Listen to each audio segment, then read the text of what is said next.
Mouah.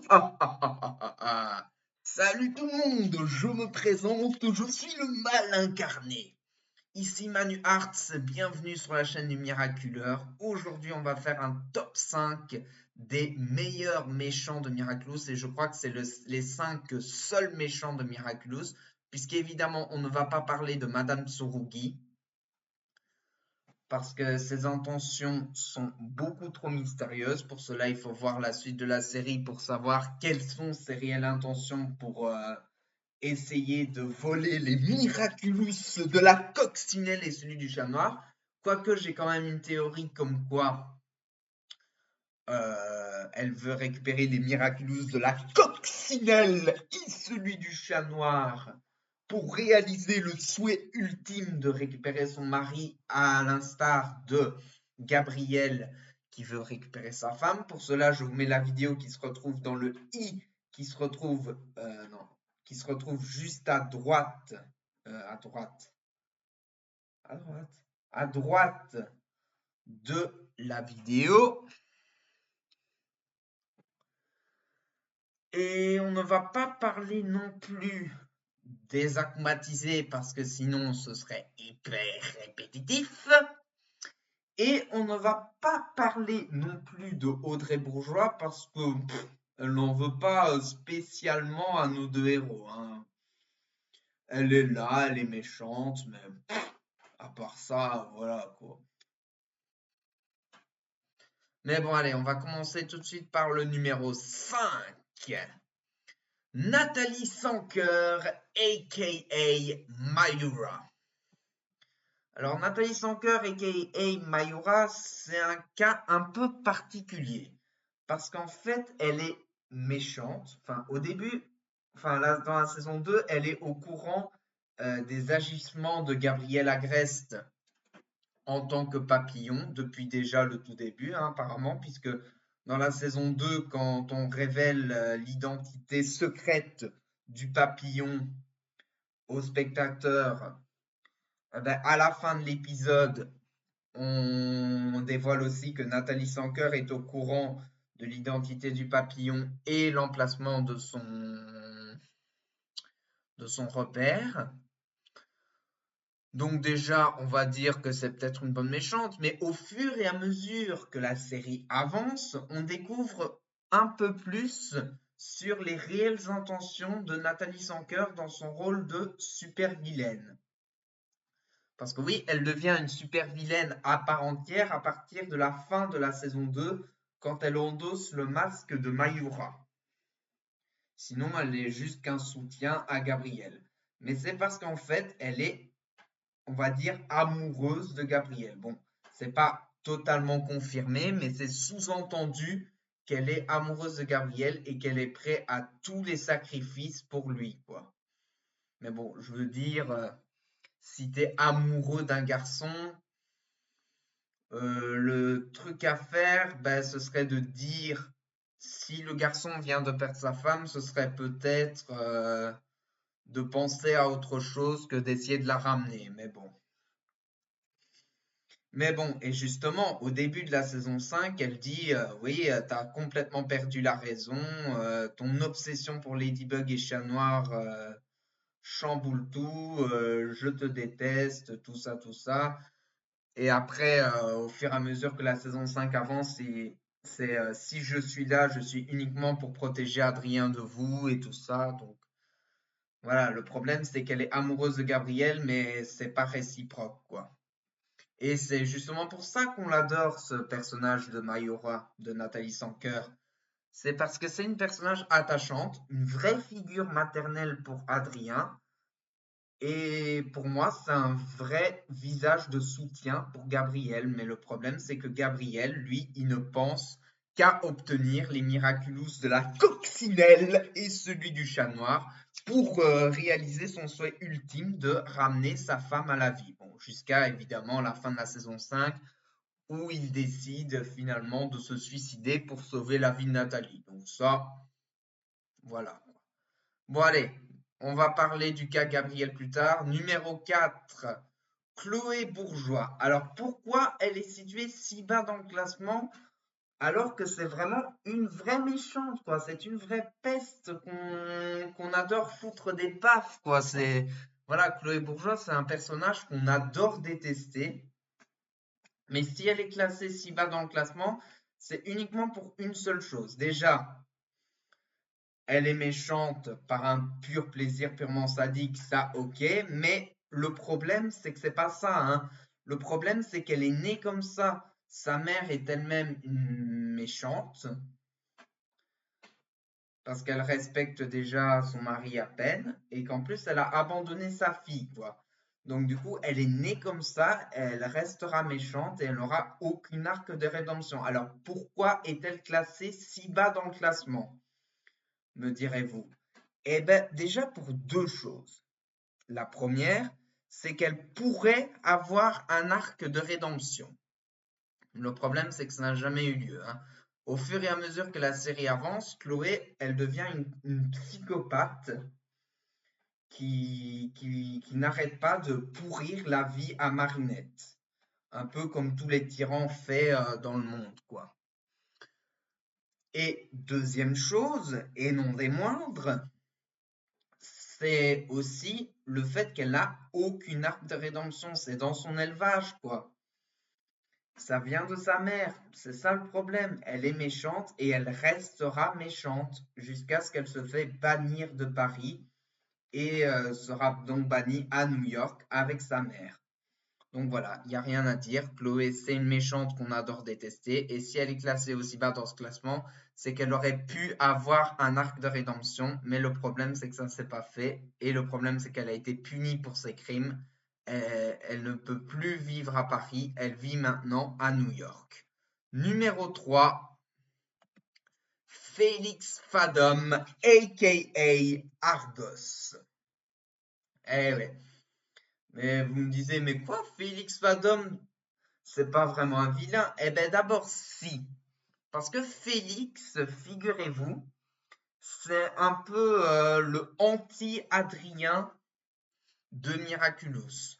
Je vous explique. Félix Fadum, à la base, c'était Félix Agreste et il devait porter le Miraculous du chat noir. Et il est très froid et distant et asocial, même envers Marinette. Ça, c'est le personnage de Félix Agreste qui devait endosser le masque du chat noir.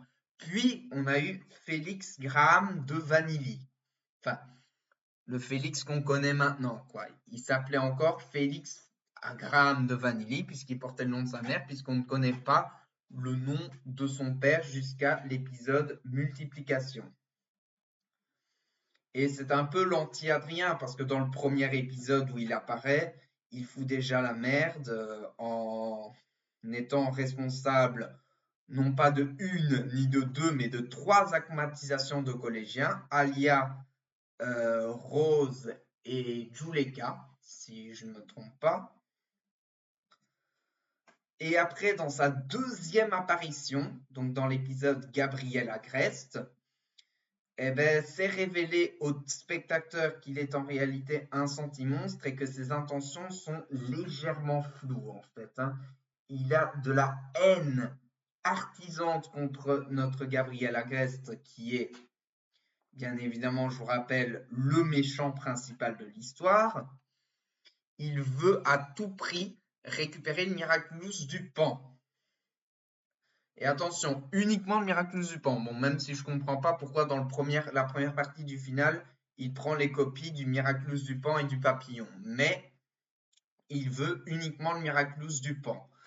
Et ce qui se fait dans la deuxième partie du final de la saison 4, donc la dernière attaque de Papillon, où il récupère le Miraculous du Pan, permettant à Gabriel de s'emparer de tous les Miraculous de la Miracle Box. Puis dans l'épisode Multiplication, il endosse le Miraculous du Pan et dit à Doussou, je suis bien plus que ça, laissant un cliffhanger pour l'épisode Émotion, où là, ses réelles intentions sont dévoilées au grand jour. Et oui, je dis bien au grand jour. Il se sert du pouvoir du Miraculous du Pan pour créer un sentimonstre capable de faire disparaître quiconque d'un claquement de doigts. Et ça, franchement, c'est une vengeance contre Gabriel Agreste, surtout. Mais bon, je veux bien, contre Gabriel Agreste, ça, ok, il n'est pas sympa, ça, d'accord. Mais pourquoi contre toute l'humanité entière? Bon, après, il a de l'empathie envers quelques sentimonstres, quoi. Enfin, surtout envers son cousin Adrien. Et quand il découvre que Kagami est un sentimonstre, apparemment, puisque il la regarde de manière un peu glauque avec sa bague, là, il se dit, ouais, c'est peut-être un sentimonstre. Et donc, du coup, voilà. Donc, ses réelles intentions, en fait, c'est d'offrir la liberté à ceux qui n'en ont pas, surtout pour les sentimonstres, que sont Adrien et Kagami. Mais voilà. Après, Ladybug l'a raisonné. Celui-ci donc a un arc de rédemption. Il apparaît quand même dans l'épisode d'après qui est Prétention, où il kidnappe carrément Kagami, mais ce qui enclenche évidemment l'acclimatisation de Tomoe Tsurugi, même si c'était intentionnel, pour récupérer sa fille, mais voilà quoi. Donc voilà, là il a vraiment son vrai arc de rédemption pour moi. Il protège Kagami et même quand Kagami se fait prendre la bague par sa mère, eh ben, Félix il est très malin. Il a donné en fait une fausse bague à Kagami pour que celui-ci la refile à sa mère. Puis il donne la vraie à Kagami pour que celui-ci soit libre de ses mouvements. Et ensuite, dans l'épisode représentation, il raconte toute l'histoire à Marinette, toute l'histoire de Agreste. Et c'est là qu'on a vraiment son vrai arc de rédemption. Donc il dévoile carrément à Marinette que Gabriel est en réalité le monarque. Donc voilà, Félix Adam est un méchant qui est pour moi devenu gentil.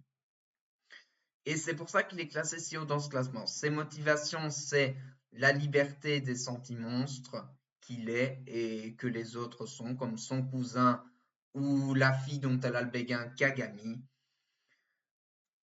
Bah ouais, et on voit qu'il est très triste de devoir libérer la lune rouge de son existence, donc voilà.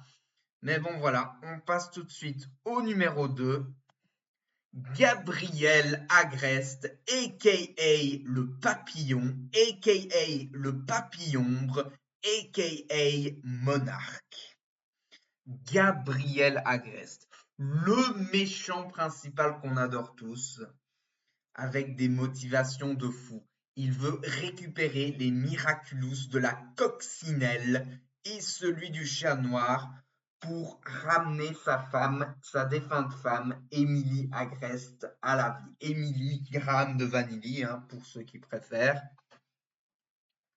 Et ça, franchement, c'est l'ultimatum des 5 saisons.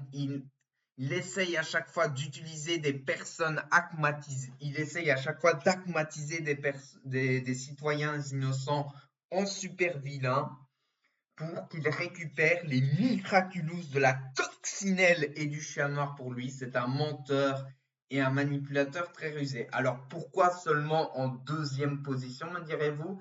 Eh bien parce qu'il a un arc de rédemption, mesdames et messieurs. Et ouais, bon, même s'il ne le mérite pas vraiment, mais ok, il a quand même un arc de rédemption. À la toute fin, dans le final de la saison 5, il y a Marinette qui le raisonne en disant on va essayer de trouver une solution à échelle humaine et tout ça. Bon, même s'il n'a pas vraiment la meilleure des intentions, même si on pensait que ses intentions étaient de récupérer les Miraculous de la coccinelle et celui du chat noir pour récupérer sa femme à la vie, ça, ok, d'accord. C'est pas révélé tout de suite, hein, puisqu'il faudra attendre le Miraculous spécial Londres pour que ce soit confirmé. Mais voilà, c'est confirmé dans le Miraculous spécial Londres. Il a récupéré les Miraculous de la coccinelle et celui du chat noir pour réaliser le souhait ultime de sauver Nathalie et donc se sacrifier à la place. Et ça, c'est vraiment un beau geste. Et enfin, numéro 1, la crème de la crème des méchants. Je pense que vous devez le savoir, hein, parce que voilà, c'est Lila Rossi. Lila Rossi, depuis le début de la saison 1, elle nous a brainstormed de malade mentale. Dans la saison 1, on la voit tout simplement en tant que simple menteuse et tout ça. Elle essaye de mentir pour séduire Adrien. Ensuite, elle a de la haine envers Ladybug. Puis elle disparaît de la surface pour réapparaître à la fin de la saison 2. Sa haine de Ladybug s'agrandit. Et donc, du coup, elle bosse pour le papillon. Et ensuite, dans la saison 3, elle a même une alliance avec Gabriel. Et bon, même si après, elle disparaît encore de la surface de la Terre, jusqu'à la saison 5, l'épisode Confrontation, si je ne m'abuse, où en fait, on dévoile en réalité que Lila Rossi n'est pas Lila Rossi, c'est une usurpatrice par un pur plaisir purement sadique. Il y a même une théorie qui dit que Lila Rossi serait en réalité un senti-monstre créé par le Suprême. Alors oui, j'ai pas parlé du Suprême parce que évidemment, c'est pas un méchant qui concerne les Ladybug et Chat Noir de l'univers quantique, hein. C'est juste un méchant qui concerne les Ladybug et Chat Noir du Reverse. Mais voilà, Lila Rossi, pour moi, elle est méchante et elle restera méchante. Mais je crois que si elle a un arc de rédemption, pour moi, sa punition, c'est d'être libérée de son existence, comme Gabriel.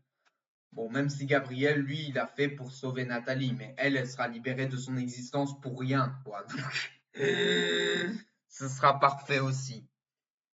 Donc voilà. Lila Rossi, la meilleure méchante. Et si vous êtes intéressé par la vidéo de la théorie comme quoi Lila Rossi serait en réalité un senti-monstre créé par le Suprême, je vous envoie la vidéo qui se retrouve sur le i, qui se retrouve juste à droite de l'écran. Donc sur ce, je vous dis merci beaucoup d'avoir regardé cette vidéo. Et sur ce, je vous dis à la prochaine. Allez, salut! Bye bye!